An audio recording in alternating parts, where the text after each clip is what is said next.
Oui, Pierre Poilievre est au Saguenay aujourd'hui où il s'est rendu dans 2 entreprises de transformation d'aluminium ce matin.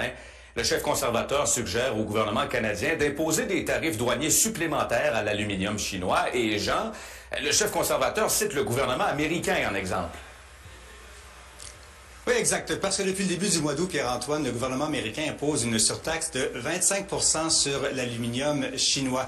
Et cette mesure a déjà des impacts favorables sur la première entreprise que Pierre Poilievre a visitée ce matin, c'est-à-dire Alfinity, dans le parc industriel de Chicoutimi.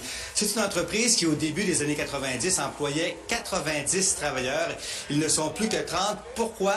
Parce que l'intrusion de l'aluminium chinois sur le marché à des coûts moindres, a eu un impact important sur cette entreprise qui a perdu de nombreux clients. Et déjà, depuis le début du mois d'août, des clients américains sont revenus vers cette entreprise en raison justement de la surtaxe. Donc, pour Pierre Poilievre, c'est un indice que le gouvernement canadien doit agir dans le même sens que les Américains.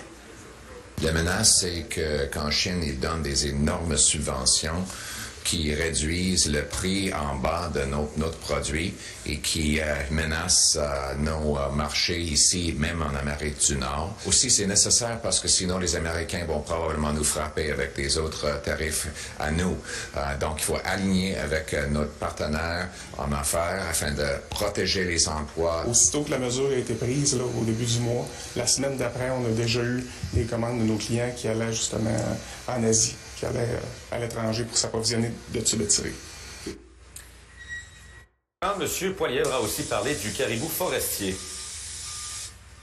Voilà, parce qu'il va se rendre cet après-midi à l'entreprise Boissaco de Sacré-Cœur, où on sait que le gouvernement fédéral jongle avec l'idée d'adopter un décret d'urgence pour protéger le caribou forestier. Le chef conservateur a répété que cette juridiction devrait rester entre les mains du gouvernement du Québec. Il propose d'autres mesures également pour soutenir l'industrie forestière.